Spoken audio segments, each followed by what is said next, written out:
ताला लगाइदिएर आगोमा पोलेर सहयोग माग्दै पनि सहयोग कसैले नदिएर जलाएर मारियो। अनि हाम्रो कीर्तिपुरको भाइ पनि त्यसै गरेर गोली लागेर उहाँको पनि देहावसान भयो। यी दुवै भाइहरूप्रति, शोक सन्तप्त परिवारप्रति प्राध्यापक डाक्टर रामप्रसाद उप्रेती हार्दिक समवेदना प्रकट गर्न चाहन्छु। उहाँहरूको आत्मा वैकुण्ठमा बास होस् भन्ने कुरा पनि म भन्न चाहन्छु। र त्यतिखेर 15 गते यो पक्षबाट त्यो पक्षबाट जसरी भए पनि 60-70 जना मान्छेहरू घाइते भएका भन्ने कुरा छन्। सबै घाइतेहरूको शीघ्र स्वास्थ्य लाभ होस् भन्ने कुरा पनि भन्न चाहन्छु। र त्यसको सरकारले हामी उपचार गराउँछौँ भनेको छ, त्यो कुरा पनि मैले सुन्न आएँ। पूर्ण रूपबाट सबै सहयोग गरेर सरकारले उपचार गरिदिनु। त्यसै गरेर त्यो आन्दोलनमा जाने क्रममा अथवा त्यो आन्दोलन भएका क्रममा जति पनि क्षतिपूर्ति भयो यसको गम्भीर रूपबाट छानबिन होस्। यदि राजावादीले नै त्यत्रो तोडफोड गरेको, आगजनी गरेको हो भने आन्दोलनकारी भनौँ अथवा प्रदर्शनकारी भनौँ न, यो त प्रदर्शन मात्रै हो, आन्दोलन त होइन। तर मलाई जहाँसम्म लाग्छ राजावादी भनौँ, राष्ट्रवादी भनौँ अथवा प्रदर्शनकारीहरूले चाहिँ शान्तिपूर्ण किसिमले हामी अगाडि बढ्छौँ, कुनै पनि ढुङ्गामुढा हुँदैन, आगजनी हुँदैन, तोडफोड हुँदैन भनेको थियो होइन। स्टेजमा त एकचोटि म पनि थिएँ। एकछिन अब अहिलेको लोकतन्त्र हो, बोल्न पाइन्छ, गणतन्त्र हो, बोल्न पाइन्छ भनेर बोल्नु भन्दाखेरि केही मनसुबाहरू मनमा लागेका केही कुराहरू मैले राखेको हो। त्यतिखेरसम्म चाहिँ आन्दोलन शान्त थियो, कतै केही थिएन। पछि के भयो हामी त हिँडिहाल्यौँ, थाहा पाएनौँ। तर मलाई चाहिँ के लाग्छ भने राजावादीहरूले यो ढुङ्गामुढा गरेको हो भन्ने मलाई लाग्दैन। राजावादीहरू गर त्यो भाटबटिनीको लुटपाट गरिएको छ, त्यसरी गरे भन्ने पनि मलाई लाग्दैन। लाग्न त पायो नि, सरकारले छानबिन गर, यदि हो र छ भने पक्र, कारबाही गर। भाटबटिनी सरले भनिहाल्नु भयो यो चाहिँ राजावादीले गरेको होइन भनेर भन्दै गर्दा मलाई चाहिँ राजावादीले गरे भन्ने लाग्दैन। यो चाहिँ कसले गरेछ, कसरी यो सिर्जना भयो? शान्तिपूर्ण आन्दोलन भएको आन्दोलनलाई यसरी भयावह अवस्थामा कसरी पुर्यायो, कसले पुर्यायो हो? अब यहाँ चाहिँ के हुन सक्छ भने धेरै मान्छेहरूले अहिले के शङ्का गरेका छन् भने त्यस्तो चाहिँ अब हामीहरूलाई पनि शङ्का लाग्न पायो। सरकारले खोजी नीति गरोस्, दोषीलाई कारबाही गरोस्, त्यसमा हाम्रो कुनै आपत्ति छैन, जुन पक्ष भए पनि। अब त्यो स्टेजमा घरको माथि छानाबाट टियर ग्यास हानिएको कुरा छ। टियर ग्यास हान्नुभन्दा अगाडि त्यहाँ तोडफोड भएको छैन। टियर ग्यास हानेका छन् र पछि खुरुखुरु मान्छे ओर्लेका पनि छन्। घरमा तोडफोड पनि भयो, त्यत्रा ढुङ्गा त्यत्रा इँटा कहाँबाट आए, कसले लगो? अब त्यो आन्दोलनकारीको हात अथवा प्रदर्शनकारीको हातमा हामीले त्यस्तो त देखेको थिएन। त्यो कुराको खोजी नीति हुनु पर्यो। कलह त्यहाँबाट सुरु भयो। अनि स्टेजमा कुनै त्यहाँ विध्वंस भएको कुरा त थिएन नि त। टियर ग्यास प्रयोग भयो। त्यो टियर ग्यास प्रयोग भइसकेपछि त्यसको त्यसको चाहिँ प्रतिरोधमा पछि आन्दोलनकारीहरू पनि अथवा प्रदर्शनकारीहरू पनि अलिकति एक्साइटेड भयो होला, प्रतिरोध गर्न खोजे होला, त्यो चाहिँ देखिन्छ। त्यसकारण यो कुराको लागि अहिलेको सरकारलाई, नेपाल सरकारलाई, गृह मन्त्रालयलाई, प्रधानमन्त्रीलाई म विनम्रतापूर्वक भन्छु, राम्रो खोजी नीति गर्नु। त्यो जडीबुटी जलाउनेको हो, त्यसलाई तुरुन्तै कारबाही गर्नु पर्यो। यो प्रदर्शनमा घुसपैठ भएकै छ भनेर बुझौँ? घुसपेट चाहिँ भएको छ भन्ने कुरो भन्न सकिन्छ, किनभने प्रदर्शनकारीहरूले जडीबुटी जलाए भन्ने मलाई लाग्दैन। प्रदर्शनकारी मध्येबाट भाटबटिनी लुटियो भन्ने मलाई लाग्दैन। त्यो दुईटै कुराको म विरोध गर्छु। यदि अहिले प्रदर्शनकारीहरूले गरेको भए उनीहरूलाई पनि सख्त कारबाही होस्, उम्किन पाउनु हुँदैन। शान्तिपूर्ण भनेपछि शान्तिपूर्ण नै हुनुपर्छ। त्यहाँ ढुङ्गामुढा गर्ने, राष्ट्रको सम्पत्ति क्षतिपूर्ति गर्न पाइँदैन। अब दुवै पक्षमा घाइते भएका छन्। प्रहरीहरूले पनि गोली नै हानेको पनि देखिएको छ। गोली हानेर मार्न पाइने हो कि होइन? त्यसै गरेर प्रदर्शनकारीहरू तिनीहरू अब घुसपेट भएका हुन् कि प्रदर्शनकारी मध्येबाटै हुन्? सुरक्षाकर्मी एउटा कुनामा छन्, तिनीहरूलाई निर्ममतापूर्वक ढुङ्गा हान्नै छ, त्यसो गर्न पाइँदैन। ती सुरक्षाकर्मी पनि हाम्रै दाजुभाइ हुन्। हाम्रा आफ्नै दाजुभाइहरूलाई निर्ममतापूर्वक ढुङ्गा हानेको मैले देखेँ, त्यसको पनि म विरोध गर्छु। त्यो आगो लगाएको छ जडीबुटीमा, त्यो नेपालको एक मात्रै त्यो केन्द्रमा आगो कसले लगायो? अनि त्यो भाटबटिनीमा गएर अर्काको लुट्न पाइँदैन, आन्दोलन मात्रै गर्ने हो। कसैले रेड लेबल बोकेका छन्, कसैले बियरका बोतल बोकेका छन्, कसैले के अर्काको सम्पत्ति लुट्न पाइँदैन, फोर्न पाइँदैन, कसैलाई पनि दुःख दिन पाइँदैन। विरोध गर्न पाइयो। हामीलाई संविधानले के दिएको छ भने तपाईले व्यवस्थाकै विरोध गरे पनि गर्नु, मनमा लागेको कुरा पनि गर्नु, बोल्ने स्वतन्त्रता अभिव्यक्ति छ, तर त्यो शान्तिपूर्ण हुनुपर्छ। र आयोजकहरूले शान्तिपूर्ण हुन्छ भनेका थिए। अब आयोजकहरूबाटै भएको हो भने पनि खोजी नीति गर, कारबाही गर। घुसपेट भएको हो भने पनि पक्र। कोही एउटा त बन्दुकै बोकेर हिँडिराखेको फोटो पनि आइरहेछ। त्यो को हो?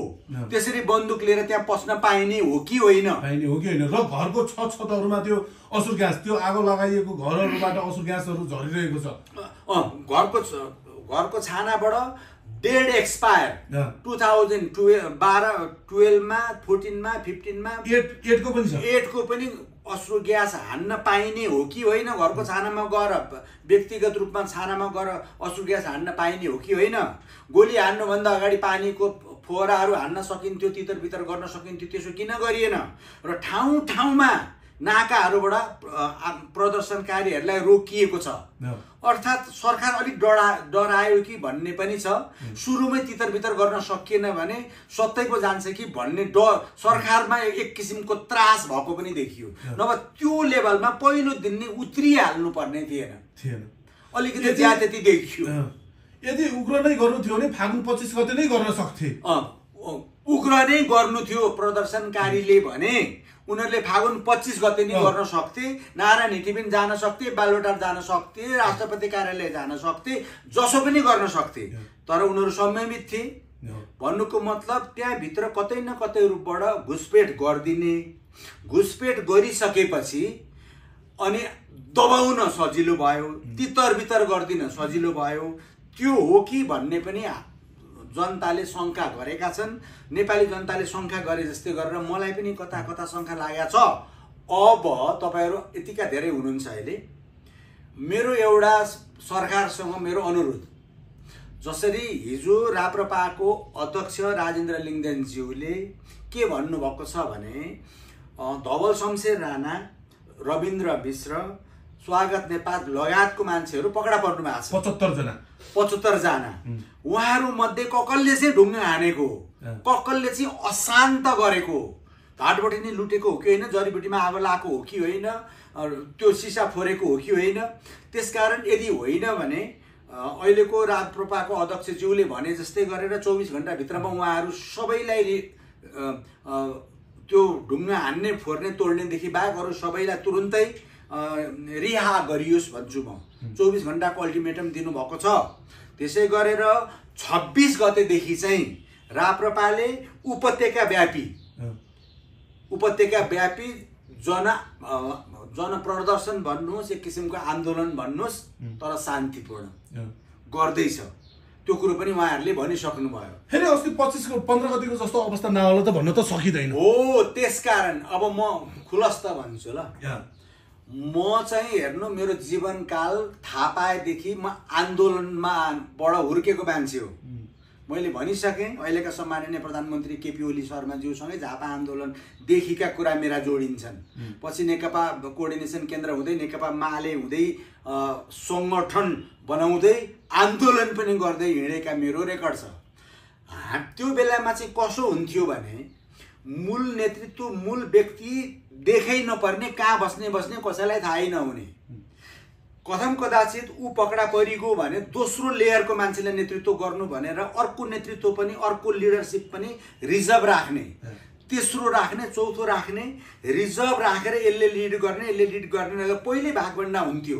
तिमीले यति काम गर्नु, तिमीले यति काम गर्नु, होइन? कोही घाइतेको उपचार गर्नु, कोही मासलाई तितर बितर भएको मासलाई जोड्नु, कसैले चाहिँ कोही घुसपेट भयो भने आइडेन्टिफाई गर्नु, प्रत्येकले एकले अर्कालाई हेर्नु भनेर त्यसरी एउटा चाहिँ अलिक रेस्पोन्सिबल किसिमबाट, अलिक एउटा चाहिँ अनुशासित किसिमबाट गरिन्थ्यो क्या त्यतिखेर आन्दोलनहरू। तर अहिले भएन, अहिले त्यस्तो अलिक देखिएन। अब दुर्गा प्रसाईजी कमान्डर त तोकिनु भयो होइन?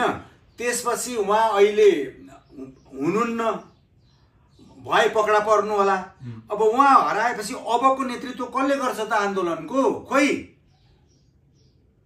यो 15 गतेको यो उग्र मचाउनमा दुर्गा प्रसाईको ठुलो हात छ, स्टार्टिङ दुर्गा प्रसाईबाटै भएको हो भनेर भन्छन् नि, यहाँलाई चाहिँ के लाग्छ? होइन, उहाँ अब आउनु भएको हो, आन्दोलन गर्छु भनेर डिक्लेयर गरेको पनि हो, शान्तिपूर्ण गर्छु भनेको पनि थियो, ढुङ्गामडा गरेर ल्याएको बोकेको भन्ने देखेको पनि थिएन, उग्र भाषणै गरे पनि उग्र काम चाहिँ गरेको थिएन। अनि पछि टियर ग्यास हानिसकेपछि अनि त्यो सुरक्षाहरूलाई 3टा लेयर गाडीले पेलेरै लगेको भन्ने कुरा पनि छ। अब त्यसलाई चाहिँ 2टा किसिमबाट मान्छेले हेर्छन्। एउटा चाहिँ बाफ्रे, एकजना महिला एकजना केटी मान्छेले बोलेको छ नि, कस्तो आँट कत्रो हिम्मत, के गरेको त्यत्रो 3-3वटा लेयरै पेलेरै लगेको भनेर एकजना बहिनीले भनेको छ। लाखौँ मान्छेले त्यसलाई हेरेको छन् है, लाखौँमा गइसकेको छ त्यो भनेपछि। अर्को कुरो, अब निकायले रोको भने अब रोकिनु पनि पर्ने हुन्छ कि, तर त्यस्तो गरेर जानुपर्ने अवस्था किन आयो? उहाँले त्यसरी जानुपर्ने अवस्था, टियर ग्यास चाहिँ त्यो स्टेजमा किन हानियो? बोल्न दिन पर्दैन र, बोल्न पाइँदैन र, बोले बापतै सजाय दिने हो भने त किन गणतन्त्र ल्याएको, किन लोकतन्त्र भन्नुहुन्छ त? केही व्यक्ति घाइते छन्, एकजनालाई चाहिँ गोली हानी मारियो, तर पत्रकारलाई नै त्यसरी घरभित्र थुनेर चाबी लगाएर त्यसरी हत्या चाहिँ कसले गर्यो, कसले जिम्मा लिने? यो कुराको छानबिन चाहिँ सरकारले गर्नै पर्छ, किनभने त्योभन्दा अहिलेको 21औं शताब्दीमा त्योभन्दा अमानवीय घटना हुनै सक्दैन। ताला लगाएर एउटा युवा सानो भाइ आफ्नो प्रोफेसन गर्न, अलिकति जागिर खान, घर परिवार पाल्न आफ्नो काममा छन्, उ भित्र ताला लगाएर थाहै नपाएको भए बेग्लै कुरा, थाहा पाएर भित्र मान्छे छ, आगो लागो बचाऊ भनेर प्रहरी निकायसँग पनि हेल्प गर भनेर कराइएको छ, आगो निभाउने दमकलसँग पनि गरिएको छ, सबैसँग गर्दा पनि त्यो ढोका खोलेर त्यो मान्छेलाई किन बचाइएन? यो कुरा घोर आपत्तिजनक छ। पहिलादेखिकै सेटिङ नै हो भनेर यसरी बुझाउँछ। त्यो ताला चाबी लिएर कसले गयो? त्यो रेडी अवस्थामा हो, त्यो कसको प्लानिङ हो? त्यो कसको प्लानिङ हो? तालामा थुनेर एउटा पत्रकार, हाम्रो एउटा युवा भाइ, होनहार भाइलाई मारिएको छ। ऊ आफ्नो ड्युटी गर्दैछन्, ऊ आफ्नो जागिर खाँदैछन्, उनलाई ताला लगाएर त्यसरी थुनेर आगो लगाएर बाल्न पाइँदैन। बोल्ने अधिकार छ गणतन्त्रमा, लोकतन्त्रमा। यही बोल्न पायौँ भन्ने कुराको लागि नै गणतन्त्र आएको हो भनिन्छ। भनेपछि उसले आफ्नो पत्रकारिता गर्न पाउँथ्यो होला, तर चाबी लगाएर आगो लगाएर मारियो। खोलिदिने मान्छे कोही भएनन्, त्यहाँ खोलिदिनु पर्थ्यो, अरू सजाय दिनु पर्थ्यो।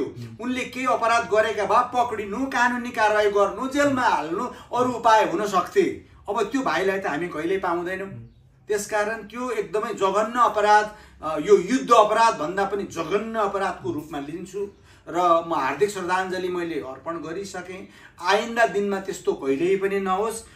त्यसकारण पहिल्यै छानामा टियर ग्यास लिएर, डेड एक्सपायर टियर ग्यास लिएर बसेका छन् भने आन्दोलनलाई दबाउने नियोजित किसिमको प्लान थियो भन्ने यो राज्यकै तयारी हो भनेर बुझौँ, यसरी बुझौँ सर हामीले। अब यो राज्यको तयारी हो कि अरू कसैको तयारी हो कि, अब यहाँ चाहिँ कुरा धेरै छन्। किनभने अर्कोतिर यता भिरकुटी मण्डप साइडपट्टि चाहिँ मोर्चाको पनि आन्दोलन छ होइन, र त्यो मोर्चामा आएका प्रतिनिधिहरूले के भनेका छन् भने, तिमीहरू किन आएका भनेर सोद्धाखेरि एउटा तराई मूलका मान्छेले, झन्डा बोकेका मान्छेले के भनेका छन् भने, हामी केपी चोरको विरुद्ध आएको हो भनेका छन्।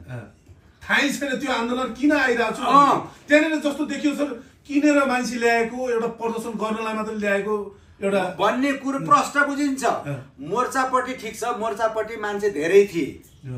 त मोर्चापट्टिको एकजना तराईवासी हुनुहुन्छ, मलाई नाम थाहा भएन, तपाईँहरूले मिडियामा देख्नुहुन्छ। उहाँलाई कसैले सोधेको छ तपाईँ किन आउनुभएको के को लागि भन्दाखेरि हामी केपी चोरको विरुद्धमा, केपी चोर देश छोड भनेर केपी चोरको विरुद्धमा आएको भनेर उहाँले बोल्नु भएको छ। उहाँले चाहिँ गणतन्त्र जोगाउन अथवा मुलुकको अरू केही गर्न। अर्को एकजना महिला पनि बोल्नु भएको छ त्यसै गरी किन आएको भन्दा चाहिँ 84 को चुनावको लागि आएको रे। अर्को एकजना महिलाले बोलेको छ म 84 को चुनावको लागि आएको। अर्को एकजनासँग मैले पर्सनल्ली सुनेको म त पशुपतिको दर्शन गर्न आएको भनेको छ। एकजना 15-16 वर्षको महिला तराईवासी महिलालाई सोद्धाखेरि किन आएको भन्दा खोइ किन आयो थाहा भएन मलाई भनेको छ। त्यसकारण बाहिरबाट मान्छे कुरो नबुझाइकन ल्याइएको पनि छ, जसले ल्याएको भए पनि। र शक्ति प्रदर्शन गर्नलाई मात्रै यसरी ल्याइयो। शक्ति प्रदर्शन गर्नका लागि मात्रै मासु भात खुवाएर ट्रक बसमा हालेर शक्ति प्रदर्शन गर्न ल्याइयो। तर अहिलेको नेपालको सम्पूर्ण नेपालको तपाईँ विश्लेषण गर्नुहुन्छ नेपाली जनताको मनस्थिति भने व्यवस्था आफैमा खराब नहोला, तर व्यवस्था चलाउने, गणतन्त्र चलाउने मान्छेहरूकै कारणबाट यो व्यवस्था ढलेको हो, ढल्न खोजेको हो र राजावादी प्रति मान्छेको क्रेज बढेको हो। किन भनेर सोध्नुहुन्छ भने मुलुकमा भ्रष्टाचार रोकिएन, मुलुकमा कल कारखाना उद्योग धन्दा खुलेनन्, युवाहरू बिक्री भए, मुलुकमा न्याय प्रणाली मर्यो। न्याय प्रणाली पनि दुई किसिमको छ। एउटा न्याय प्रणाली रवि लामिछानेलाई लाग्छ, अर्को न्याय प्रणाली सार्वजनिक लेखा समितिको अध्यक्षको श्रीमतीलाई लाग्छ। दुई किसिमका न्याय प्रणाली पनि भए मुलुकमा। त्यसकारण न्याय प्रणाली, न्याय सबैलाई समान होस्, अख्तियार सबैलाई समान रूपबाट लागोस्, भ्रष्टाचार गर्नेहरूलाई कारबाही होस्, मुलुकमा कल कारखानाहरू खुलुन् र यो संघीयता नेपालले धान्न सक्दैन। म हजारचोटि भन्छु। अब सर अब संघीयता धान्न सकिन। अब जनताले, आम जनताले राजा नै चाहिरहेका छन्, राज्यले दमन पनि गरिरहेको छ, राज्यले केही व्यक्तिहरूलाई पक्राउ पनि गरिरहेको छ। अब यो आन्दोलनले राजा फर्किने सम्भावना कस्तो छ त सर, के छ? म यो कुराको लागि डाक्टर शेखर कोइराला, डाक्टर सुनिल शर्मा, चन्द्र भण्डारीजीहरूको नेपाली काङ्ग्रेसको तर्फको जे भनाइ छ त्यही दोहोऱ्याइदिन्छु। नेपाली जनताले चाहे भने नेपालमा वैदिक सनातन हिन्दू राष्ट्र पनि फर्किन्छ, राज सिंहासन पनि राजा पनि राज सिंहासनमा बस्छन्। जनताले चाहे भने बस्छन् भनेर नेपाली काङ्ग्रेसको प्रभावशाली नेता हुनेवाला अबको चाहिँ सभापति भन्नुहोस् अथवा तलमाथि भयो भने अब हुने प्रधानमन्त्री नै भन्नुहोस्, शेखर कोइराला एउटा राजनीतिक व्यक्तित्व त्यत्तिकै भन्नुभएको छैन। उहाँले भने अनुसार त्यही कुरो म भन्छु। नेपाली जनताले चाहे भने राज संस्था पनि फर्किन्छ, वैदिक सनातन हिन्दू राष्ट्र पनि फर्किन्छ। जनताले नै चाहेनन् भने फर्किँदैन। तर जनताले चाहेको कुरो त हामीले 25 गते नै देख्यौँ, 15 गते तीनकुनेमा पनि देख्थ्यौँ। यदि सबै नाका खुला गरिदिएको भए 10 देखि 15 लाख मान्छे आउनेवाला थिए। त्यो कुरो बुझेर नै नाका बन्द गरिदिने, माथि घरको छानाबाट टियर ग्यासबाट मान्छेलाई पुरै त्रसित पारेको हो कि घुसपेट गराइएको हो कि सरकारको प्री प्लान थियो कि के थियो, यो सबै कुराको छानबिन गरेर दोषी उप कारबाही होस् भन्ने प्राध्यापक डाक्टर रामप्रसाद उप्रेतीको माग छ। अब जस्तै सर पछिल्लो समय राजालाई पनि नजरबन्द राख्ने जस्तो कुराहरू पनि बाहिरिएको छ। राजालाई दिएको सेवा सुविधा पनि घटाइ नै सक्यो। हजुर हैन? हजुर। अब यो राज्यले किन गर्दैछ? अब राज्य चाहिँ एकदम आतंकित भयो भन्ने कुरा, राज्य चाहिँ डरायो भन्ने कुरा, साँच्चीकै जनताले राजा नै ल्याइहाले भने त गणतन्त्रवादी नेताहरूलाई त अप्ठ्यारो पर्ने भयो। आफूले गर्दै आएको जुन अहिलेको राज्यमा चाहिँ जुन किसिमको एउटा हाली मुहाली छ त्यो त टुट्ने भयो। त्यसकारण त्यसबाट जोगिनको लागि पनि बेलैमा तर्साउने धम्क्याउने जस्तो हो। तर जनता साँच्चीकै उठ्यो भने उहाँहरूलाई पनि गाह्रो पर्छ। यो कुरो चाहिँ उहाँहरूले बुझेकै होला। यसरी सर पहिलो दिन 15 दिनको त्यो जुन प्रदर्शनले नै त्यसरी कर्फ्यू नै लाउने, सेना नै परिचालन गर्नुपर्ने अवस्था सिर्जना भएकै हो र? त्यही त, त्यस्तो त सेनै परिचालन गरिहाल्नु पर्ने, कर्फ्यू नै लगाइहाल्नु पर्ने। आखिर उनीहरूकै भनाइ अनुसार 4000 मान्छे थिए अरे, ल 5000 थिए अरे। उहाँहरूले 5000 सुरक्षाकर्मी नै सञ्चालन गरेको थियो। एकजनाले एकजना पक्रिन पनि सक्थ्यो होला। त्यत्रो धेरै सुरक्षाकर्मीहरू परिचालन गर्नुपर्ने थियो कि थिएन? 4000 मान्छेको लागि किन डराउनु भएको? सेनै उतार्नु पर्ने थियो कि थिएन? टियर ग्यास त आन्दोलनकारीले गरेनन्, प्रदर्शनकारीले गरेनन् होला।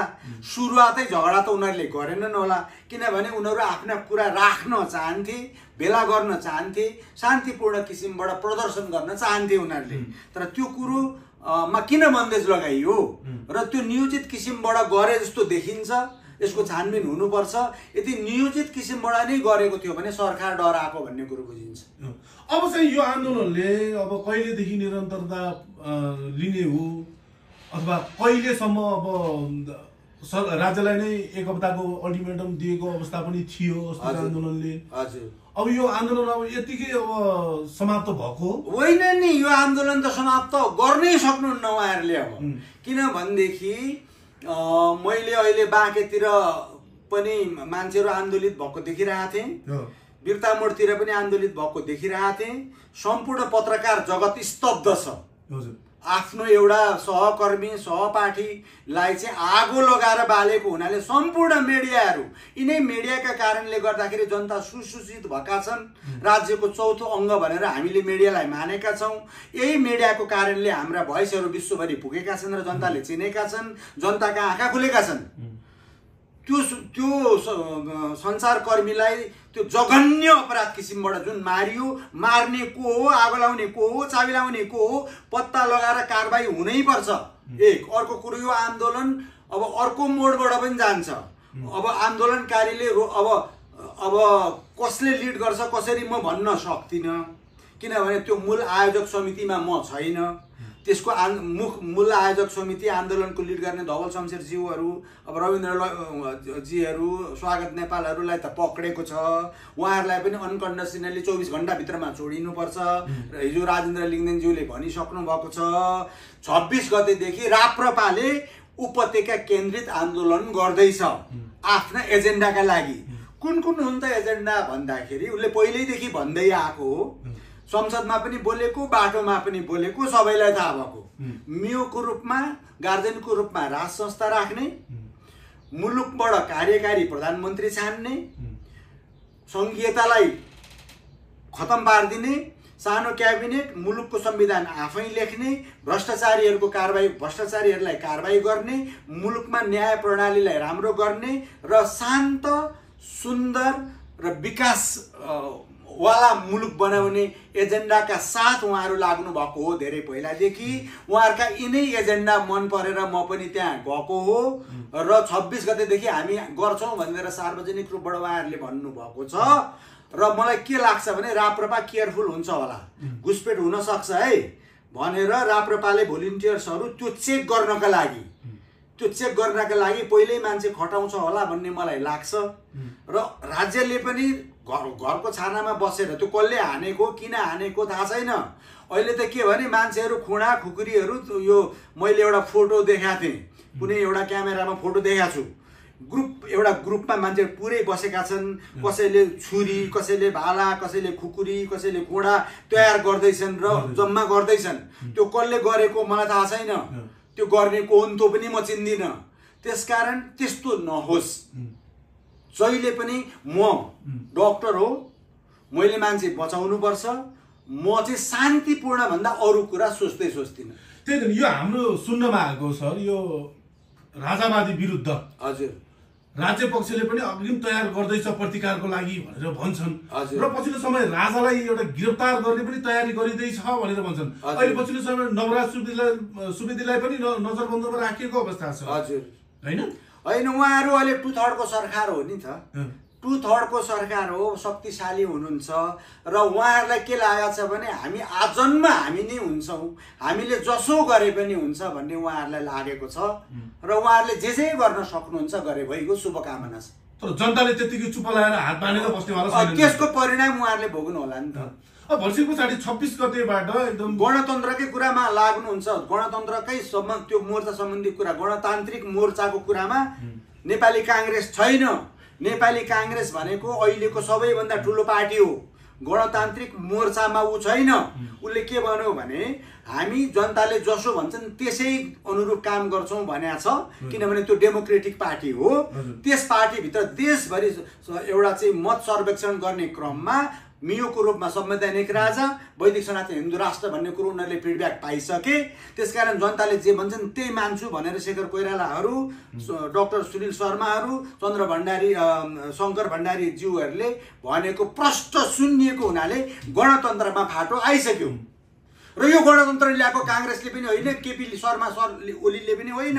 त्यसकारण हिजोको मोर्चामा प्रचण्डजीले क्लियर कट क्वेसन सोधिसक्नुभयो, केपी ओली गणतन्त्रवादी हो भन्ने कुरामा प्रमाणित गर्नुहोस्। तपाईँ गणतन्त्रवादी हो कि तपाईँ दुर्गा प्रसादसँग मिलेर तपाईँले आन्दोलन गराएको हो भन्ने कुरामा प्रचण्डजीले हिजो शङ्का व्यक्त गर्नुभएको छ। अहिले भर्खर एउटा नयाँ अपडेट के आइरहेछ भने सर, ज्ञानेन्द्र शाह भाग्न सक्छन्, हजुर, यिनको राजधानी रद्द गर्न पनि तयारी गर्दैछ अरे राज्यले भन्ने कुरा आयो। होइन, गरे भइगयो त, उहाँहरू 2/3 हुनुहुन्छ। उहाँहरू भनेको त थापाजीको घरमा राति बनाएको 2/3 सरकार हो। तर त्यही सरकारलाई कुलमान घिसिङलाई हटाए बापत नेकपा माओवादीले देशभरि विरोध गरिराखेका छ। माओवादीको मात्रै विरोधलाई तपाईहरुले झेल्न सक्नुभयो भने तपाईहरुमा दम रहेछ भनौँला। अब अर्को कुरा, हिजो भर्खरै ज्ञानेन्द्र शाहलाई बालेन शाहले जरिमाना गरेका छन्। हजुर, यो बालेन शाहले निर्मल निवासमा यसरी पत्र पठाए, हजुर, पत्र काटे, हजुर, यो सही छ सर? यो होइन, बालेन शाहको नेचर चाहिँ के छ भनेदेखि एउटा स्ट्याटस लेख्ने बानी छ, जुन स्ट्याटस विश्व स्ट्याटस होइन नि सर,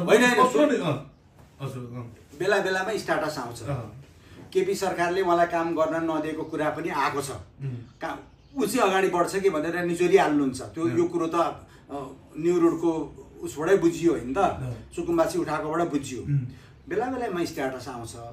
उहाँले राप्रपालाई अस्ति 1 लाख रुपियाँ फाइन तिराएको, एमाले तिर्यो कि तिरेन? तिरेको छैन। तिर्नु पर्यो नि, महानगरपालिकाले फाइन गरेपछि त तिर्नु पर्यो नि। आफ्नो निकायलाई गर्न पाइँदैन।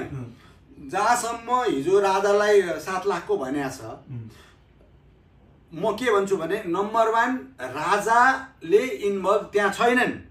राजा ढुङ्गा बोकेर गएका पनि होइनन्, तोडफोड गर भनेका पनि होइनन्, राजाले फोहोर गरेको पनि होइन। एउटा कुरा। अर्को कुरो, जसले आन्दोलन कमान्ड गरेको थियो उसलाई र आन्दोलनकारीहरूलाई चाहिँ पो फाइन गराउने हो त होइन र? त्यसकारण राजालाई उहाँले चाहिँ अब त्यो एक किसिमको स्टन्ट हो कि के हो म केही भन्न सक्दिनँ, किनभने Balendra Shah is my hero. मैले त बालेन्द्र शाह त वर्ल्डको बेस्ट मेयर भनेको पनि छु, युथहरू आऊ भनेको पनि छु, त्यस्तै परे मुलुकको कार्यकारी बन भन्ने पक्षको मान्छे हो।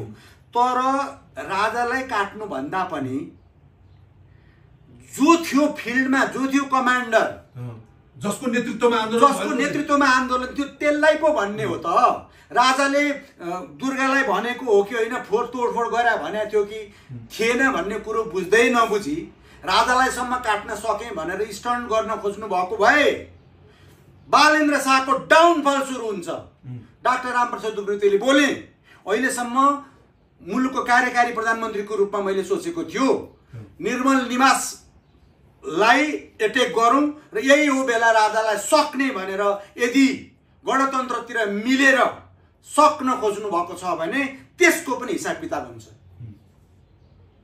नेपाली जनताको सेन्टिमेन्ट जे हो त्यो अनुरूप कोही पनि चल्न सकेन भने पतन हुन्छ। बालेनले जुन निर्णय गरेका छन् तर त्यो गलत छ। उनले फाइन गराऊ, हामी खुसी हुन्छौँ। राप्रपाले त तिरेको हो फाइन, सफा गर्नु पर्थ्यो, तोडफोड गर्नु हुँदैन थियो। तर त्यो तोडफोडमा राजालाई इन्भल्भ गराएर राजाको खोसेर, किनभने अब दल विशेषहरू र गणतन्त्रवादीहरूलाई डर भयो, बेलैमा पक्रिहाल, बेलैमा सुरक्षा निकाय गरिहाल भनेर। भोलि नेपालको सेना परिचालित भयो, देशमा साँच्चीकै अशान्ति भयो, देशभरिबाट जनता उठे, साँच्चीकै सेना निक्ले भनेदेखि सम्हाल्ने कसले? तर केही जनताहरू लागेका छन् राजालाई ठिक छ कारबाही गरे, के अरे पत्र पठाए, तर राजाले तिर्नु पर्दैन, हामी जनताले तिर्छौँ भनेर एउटा अभियान पनि चलाएको अवस्था छ पैसा उठाउनलाई। राजाले चाहे भने तिर्न सक्छन्, हो होइन? तर राजालाई त हामीले फिल्डमा देखेनौँ। राजाले के भनेका छन् भने म सबै कुरा त्याग्न तयार छौँ, हामी सबै मिलौँ, मुलुकको अवस्था दिनैपछि रुँदै यो एयरपोर्टबाट हाम्रा छोराछोरी बिक्री भए, बाहिर गए, मुलुक सकिने भयो, मुलुक बचाउँ भन्न पाउँछन् राजाले, मुलुकलाई माया गर्न पाउँछन् राजाले।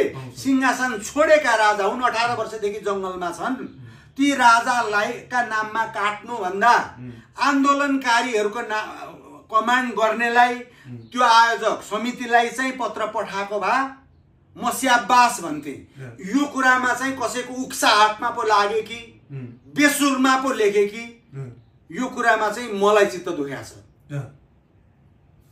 पछाडि यसमा सचिनु जरुरी छ। भोलि जनता जाग्यो भने, जनता जागे भने कोही नै बाँकी रहँदैनन्। जनता जाग्छन्। मैले हेर्नु भक्तपुरको फिडब्याक मसँग छ।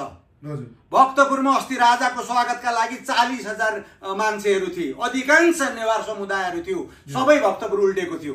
अहिले काठमाडौँ उल्टेको छ, पाटन उल्टेको छ र देशभरिबाट हिजो ठाउँ ठाउँमा नाकामा नरोकेका भएदेखि 15-20 लाख मान्छे त्यहाँ उपस्थित हुनेवाला थिए। भनेपछि जनताको सेन्टिमेन्ट के रहेछ एउटा कुरो त्यो बुझौँ। अर्को कुरो राजाले आन्दोलन गराएको, राजाले फुटाएको, राजाले जडीबुटीमा आगो लगाएको हो कि होइन? बालेन्द्र शाहजीसँग त्यसको प्रमाण छ। त्यसकारण यसले दुर्गालाई कमान्डर बनायो भन्ने कुरा राखेर त्यो कमान्डर बनाएको त नवरा सुवेडीको टिमले हो। नवरा सुवेडीलाई काट्नुहोस् न तपाईहरूलाई, दुर्गा परसाईलाई काट्नु न, जो कमान्डर हुन् उसलाई चाहिँ 7 लाखको कि 10 लाखको काटे पनि भयो। राज संस्थालाई चाहिँ साइलेन्टली बसेको राज संस्थालाई कमजोर आकेर हामीले जे गरे पनि हुन्छ भनेर खुँडा खुकुरी तयार पारेर थर्काउन, डर देखाउन खोजेको भए बागमतीमा पानी धेरै बगिसक्यो। हिजो लडेका जनमुक्ति सेनाहरू जो थिए नि रियल सेन्समा, उनीहरूले नि राज संस्था ल्याउँछौँ, वैदिक सनातन हिन्दू जोगाउँछौँ, हिजो हामीलाई भ्रममा पारेको रहेछ भनेर बोलेको रेकर्ड मसँग छ। होइन, पूर्व प्रधानमन्त्री प्रचण्डले नि बोलेको अवस्था थियो, सुनेका थियो। हो, अहिलेको यस्तो भन्दा त बरु हिजो राजा हुँदा नै सान मान इज्जत थियो भनेको कुरा छ। जनमुक्ति सेना बोलेका छन्। नेत्र विक्रम चन्द भनेको चाहिँ डिपुटी कमान्डर मास्टर माइन्ड, उहाँले नि अहिलेको यस्तो गणतन्त्र खोजेको होइन भनेको छ। सीपी गजुरेलले पनि भनेको छ। त्यसकारण काङ्ग्रेसले त भनिसक्यो जनताको अभिमत भनेर, उसले त आफ्नो प्रकट जारी गरेर गणतान्त्रिक मोर्चामा जोडिएन। त्यसकारण धान्न गाह्रो छ। बालेन्द्र शाहजी, म तपाईँलाई भन्छु, तपाईँ विश्वको होप, युवाको होप, तपाईँप्रति धेरै गौरव गर्दै कमसेकम 1000वटा इन्टरभ्यू त मैले नि दिएँ। तपाईँलाई त नजिकबाट देखेको पनि छैन। मेरो व्यक्तिगत स्वार्थ केही पनि छैन, न राजासँगै छ। राजालाई नजिकबाट त देखेको पनि छैन भनेपछि मेरो कुनै स्वार्थ छैन। तर त्यो राजालाई काट्नु भनेपछि चाहिँ कतै किन गणतन्त्रपट्टि नै, किनभने प्रचण्डजीले त भन्नुभएको छ गणतन्त्रका सुन्दर फुलहरू, गणतन्त्रका बगैँचाका सुन्दर फुलहरू भनेर बालेन्द्र हर्क साम्पाङलाई त भनिसकेका छ। कतै त्यतै लागेर थोरै अब हर्क साम्पाङको कुरा पनि गरिहालौँ। हर्क साम्पाङले भनेका छन् यदि राजा नै ल्याउँछौ भने मलाई बनाऊ न भनेर भनेका छन्। हुन्छ नि, उहाँलाई सिर्पेस लगाइदिउँ न त, भइहाल्यो नि। उहाँलाई राजा हुने रहर छ भने लगाइदिउँ। फोटाहरू त लगाए देख्यौँ हामी। हजुर हजुर हजुर। अब उनले जुन दिएको त्यो अभिव्यक्तिहरू ठिक थियो होइन? नेपाली जनतालाई डिसाइड गर्न दिनु न। हर्क साम्पाङलाई नि राजा खोजेका छन् भने नेपाली जनताले सिर्पेस लगाइदेला नि त। किनभने हर्क साम्पाङले नि जोडेको होला, एकीकरण गरेको होला यो मुलुक, होइन? त्यसकारण हर्क साम्पाङलाई देशभरिका मान्छेले रुचाएका होलान्, धरानभरिका मान्छेले रुचाएका होलान्, राजाकै रूपमा देख्न खोजेका छन् भने सिर्पेस लगाइदिउँला नि त, भइहाल्यो नि। नेपाली जनताले लगाइदिन्छन्, अरूले लाउनै पर्दैन। हेर्दै जाउँ न। उहाँलाई शुभकामना। तपाईँ राजा बन्नुहोस्, शुभकामना। हस् सर, यहाँको महत्त्वपूर्ण समयको लागि धेरै धेरै धन्यवाद। हस्, मेरो तर्फबाट पनि।